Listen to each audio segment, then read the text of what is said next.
A verdade não contada sobre a única filha de Davi. A família de Davi era como uma mistura de grandeza real e conexões complicadas, criando o cenário para uma história muito trágica. Entre as várias esposas do rei Davi, Maaca, que era filha do rei Talmai de Gesur, foi particularmente notável. Sua união com Davi não apenas simbolizava uma aliança política, mas também gerou 2 filhos de notável beleza, Absalão e Tamar. Absalão, que era mais velho que Tamar, era muito amado por seu pai, o rei Davi. Ele era conhecido por ser extremamente bonito e charmoso. Tamar, sua irmã, também era incrivelmente linda, destacando-se mesmo em uma família conhecida pela boa aparência. Naqueles tempos em que os reis governavam a vida das crianças reais, especialmente as meninas, geralmente eram planejadas para eles. A vida de Tamar provavelmente foi arranjada desde quando ela era muito jovem. Esperava-se que ela se casasse com alguém importante para tornar sua família mais forte e mais poderoso, criando alianças com outras famílias poderosas. À medida que Tamar se tornava mulher, sua vida tomou um rumo inesperado e trágico. A história de Tamar é uma história comovente de engano cruel, traição e as consequências devastadoras de desejos descontrolados. Amnon, o filho mais velho de Davi, ficou cativado por sua meia-irmã Tamar. Esse fascínio, no entanto, estava longe de ser um bom afeto de irmão.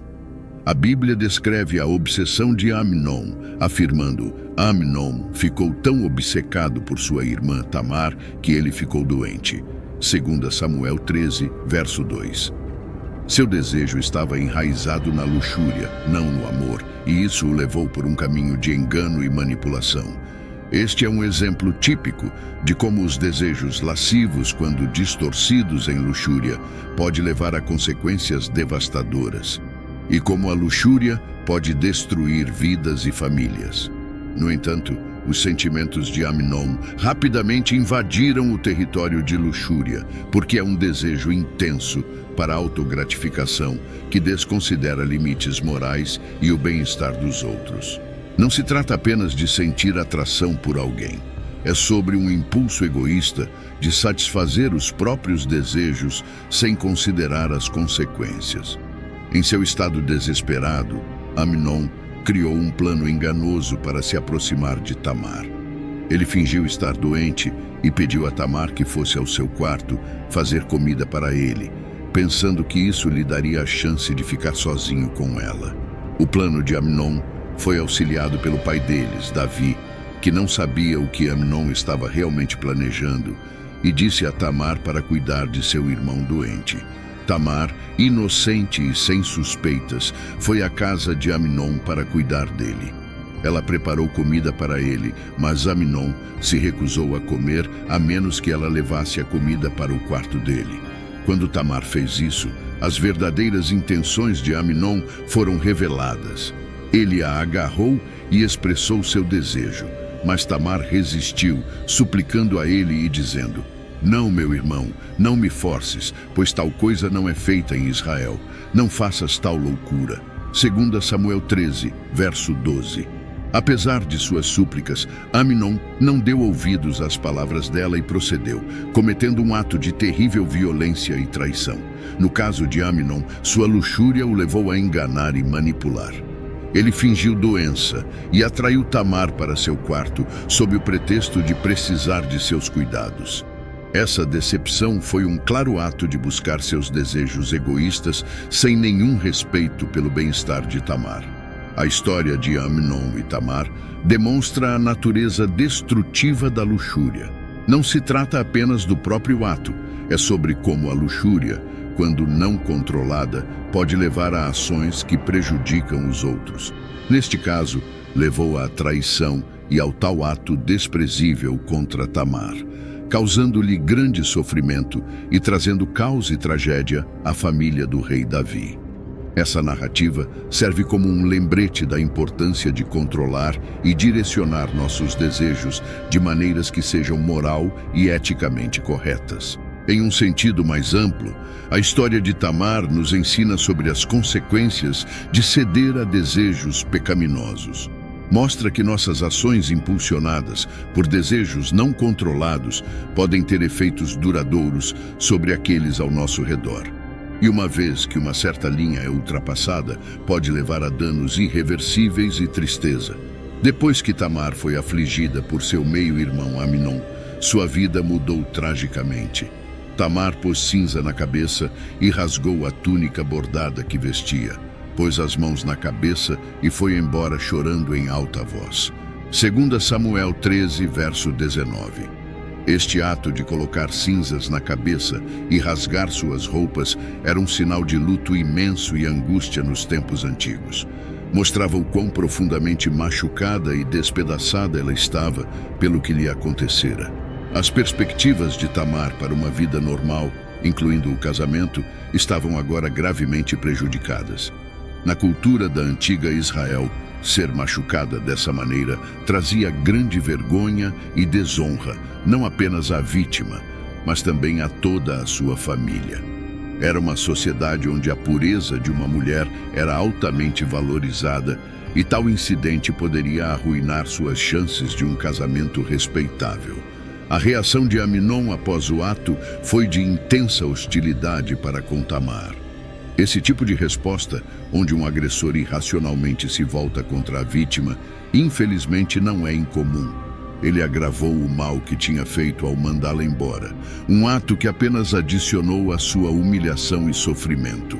Quando as mulheres do harém, o domicílio real, ouviram falar do que aconteceu com Tamar, devem ter ficado chocadas e profundamente tristes. Mulheres do harém se referem ao grupo de mulheres que viviam no palácio real, geralmente incluindo as esposas do rei, concubinas e, às vezes, outras parentes femininas. Essas mulheres geralmente tinham papéis e responsabilidades diferentes no palácio, e suas vidas estavam muito conectadas ao que acontecia com a família do rei. Essas mulheres que viviam em proximidade e compartilhavam um vínculo único, provavelmente sentiriam empatia pela situação de Tamar. Elas podem ter compreendido a gravidade de sua situação e o estigma que ela enfrentaria depois. Em uma comunidade onde a honra das mulheres estava intimamente ligada à sua castidade, a experiência de Tamar teria sido um lembrete de sua vulnerabilidade. A reação das mulheres do harém, embora não detalhada explicitamente na Bíblia, pode ser imaginada como de tristeza e talvez até medo. Sabendo que tal destino poderia acontecer com qualquer uma delas, elas podem ter oferecido a Tamar sua simpatia e apoio, mas em uma cultura com normas rígidas e expectativas em relação à pureza e honra das mulheres, provavelmente havia pouco que poderiam fazer para amenizar seu sofrimento. A busca de Absalão por justiça. O esforço de Absalão para obter justiça para sua irmã, Tamar, começou porque ele se sentiu traído e queria vingança. Toda a situação mostra os tristes resultados de não lidar com grandes problemas e sentimentos ruins em uma família, especialmente uma tão importante quanto uma família real. Depois que Tamar foi violada por Amnon, sua vida foi irreparavelmente prejudicada. Ela foi acolhida por seu irmão legítimo, Absalão, que lhe proporcionou abrigo e cuidado.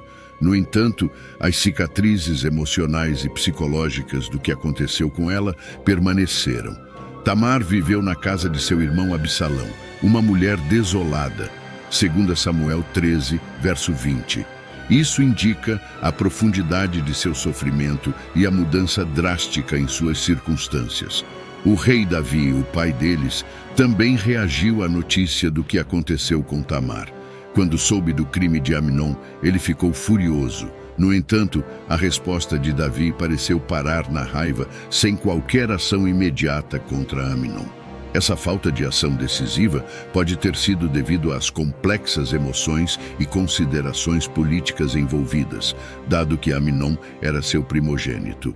Por outro lado, Absalão estava realmente furioso com Amnon. Ele permaneceu irritado por 2 anos inteiros, esperando o momento certo para agir. Absalão não estava apenas chateado com o que Amnon fez, mas também porque o pai deles, o rei Davi, não fez o suficiente a respeito. Com o tempo, os maus sentimentos de Absalão em relação a Amnon se intensificaram e ele realmente queria se vingar. Absalão mata Amnon. Eventualmente, Absalão encontrou sua oportunidade. Ele convidou todos os filhos do rei Davi para uma festa de tosquia de ovelhas, um momento de celebração e festa. Amnon, sem suspeitar das intenções de Absalão, compareceu à festa. Absalão então comandou seus servos: golpeiem Amnon, depois o matem, não tenham medo. Não dei essa ordem a vocês, sejam fortes e corajosos. 2 Samuel 13, verso 28. Os servos cumpriram as ordens de Absalão, dando cabo de Amnon. Essa vingança teve repercussões significativas dentro da família de Davi. Davi ficou tomado pela tristeza pela perda de Amnon e também ficou profundamente perturbado pelas ações de Absalão.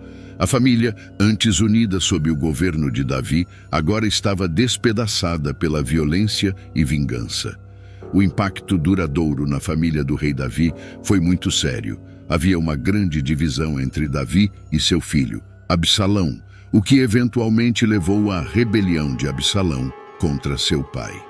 Essa triste história na família mostra o quão mal as coisas podem dar errado quando a raiva não é tratada, a justiça não é servida e as pessoas buscam vingança. A resposta de Absalão ao sofrimento de Tamar, embora impulsionada pelo desejo de justiça, acabou levando a mais dor e divisão. Isso enfatiza a complexidade de buscar a justiça, especialmente dentro de uma família, e a importância do perdão e da reconciliação. A narrativa de Tamar, Amnon e Absalão serve como um poderoso lembrete dos efeitos em cascata das ações de uma pessoa em toda uma família e da necessidade de liderança sábia e compassiva ao abordar tais queixas. O ato de vingança de Absalão contra Amnon por machucar sua irmã Tamar desencadeou uma série de eventos que impactaram profundamente a família do rei Davi. Após matar Amnon, Absalão fugiu para Geshur para escapar da ira de seu pai, o rei Davi. Ele ficou lá por 3 anos. Durante esse período, a relação entre o pai, o rei Davi, e seu filho, Absalão, piorou. Mesmo que Davi estivesse com raiva, a Bíblia diz que ele ainda sentia muita falta de Absalão. E o rei Davi desejava ir a Absalão, pois se consolara com a morte de Amnon. 2 Samuel 13, verso 39. No entanto, o caminho para a reconciliação não foi direto. O retorno de Absalão a Jerusalém levou mais 2 anos, e mesmo assim, Davi não o recebeu imediatamente. Absalão viveu em Jerusalém por 2 anos sem ver o rosto de seu pai. Esse período de afastamento sugere as feridas emocionais profundas na família que ainda precisavam cicatrizar. A situação eventualmente mudou.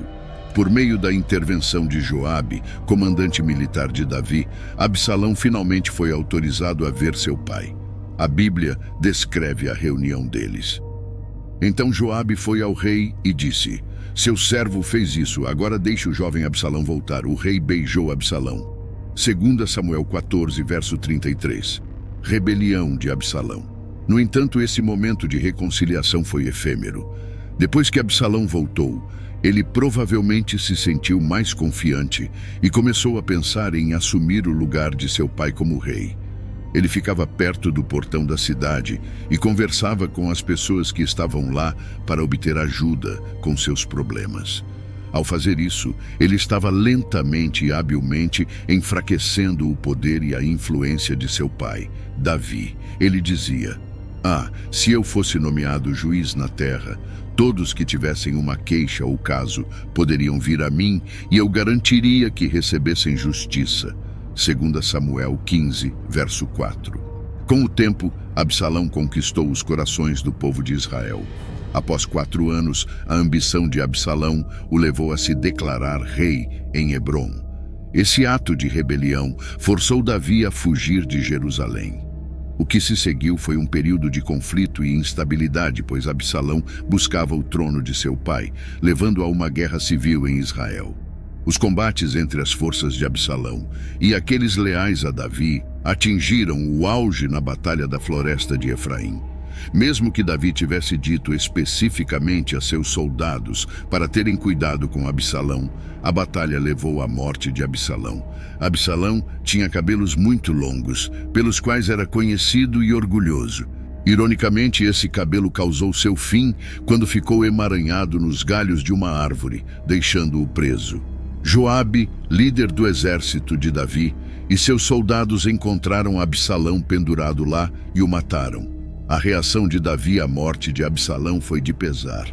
O rei ficou abalado. Ele subiu ao quarto sobre o portão e chorou. Enquanto ia, ele dizia: "Ah, meu filho Absalão, meu filho Absalão, se eu tivesse morrido em seu lugar. Ah, Absalão, meu filho, meu filho." 2 Samuel 18, verso 33. O luto de Davi por Absalão foi profundo, refletindo as emoções complexas de um pai que havia perdido seu filho apesar da traição e conflito.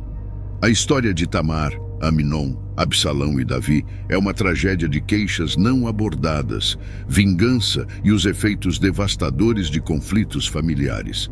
Isso destaca a importância da justiça, reconciliação e os perigos de permitir que a amargura e a ambição conduzam as ações. A narrativa serve como um poderoso lembrete da necessidade de liderança sábia e compassiva na resolução de disputas familiares e do impacto profundo que tais conflitos podem ter em indivíduos, famílias e até mesmo nações. O que aconteceu com Tamar? Após a morte de Absalão, a Bíblia não fornece detalhes específicos sobre o que aconteceu com Tamar. No entanto, sua história de vida e os eventos que se desenrolaram ao seu redor nos deixam com reflexões e lições importantes. A história de Tamar é um poderoso lembrete da dor e do sofrimento que podem resultar dos desejos de poder e ganho pessoal de outros. Isso destaca a necessidade de bondade, justiça e compreensão. A vida de Tamar é um exemplo das coisas ruins que podem acontecer quando a injustiça não é tratada corretamente. Sua história se encaixa na história maior da família do rei Davi e da nação de Israel, mostrando como eles passaram por sucessos incríveis e eventos muito tristes. A história de Tamar foi interpretada de várias maneiras. Alguns a veem como uma história de advertência sobre os perigos dos desejos descontrolados e a importância da justiça. Outros a veem como uma narrativa que enfatiza a necessidade de compaixão e apoio às vítimas de injustiça. Embora a Bíblia não nos diga o que aconteceu com Tamar após a morte de Absalão, sua história continua a ressoar como um exemplo de resistência diante das dificuldades e um apelo à ação por justiça e empatia em nossas próprias vidas e comunidades. Isso nos lembra que as cicatrizes da traição e da injustiça podem ter impactos duradouros não apenas em indivíduos, mas em famílias e em toda a sociedade, e que essas questões ainda são relevantes em nosso mundo hoje.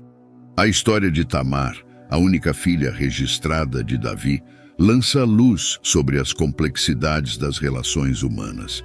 Querido Pai Celestial, estamos hoje unidos para refletir sobre a história de Tamar, a única filha do rei Davi, uma narrativa que fala volumes sobre dor, injustiça e a resiliência do espírito humano. Neste momento, buscamos tua orientação e conforto enquanto tiramos lições de sua vida que ressoam com nossas próprias experiências. Senhor, reconhecemos que, assim como Tamar, muitos de nós enfrentaram momentos de dor profunda e traição, às vezes daqueles em quem mais confiamos. Oramos por cura para cada coração ferido e por força para superar os desafios que enfrentamos. Que teu amor seja um bálsamo para aqueles que carregam cicatrizes, tanto visíveis quanto invisíveis.